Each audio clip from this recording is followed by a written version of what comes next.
Guys, आपने walkie talkie का नाम तो सुना ही होगा, लेकिन जिस वॉकी टॉकी की मैं बात कर रहा हूँ शायद ही आपने उसका नाम सुना हो, क्योंकि ये वॉकी टॉकी कोई कम्युनिकेशनल डिवाइस नहीं बल्कि लंदन की बहुत ही बड़ी बिल्डिंग, जिसे यूके की सबसे बदसूरत बिल्डिंग का खिताब दिया गया है। कार्बोनेकल कप के जजों ने वॉकी टॉकी को सबसे बदसूरत बिल्डिंग बताया है। कार्बोनेकल कप ब्रिटेन की खूबसूरत इमारतों को दिए जाने वाला अवार्ड है, लेकिन वॉकी टॉकी बिल्डिंग उसमें शामिल नहीं है।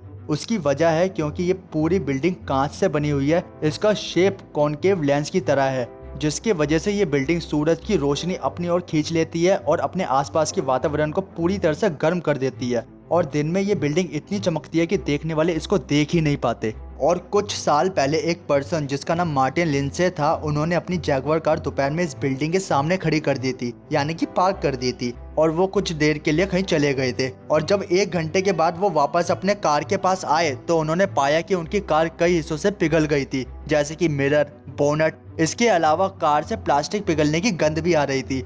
और सिर्फ यही बात नहीं है, इस बिल्डिंग के आसपास की दुकानें भी इसकी तेज गर्मी से काफी इफेक्ट हुई है।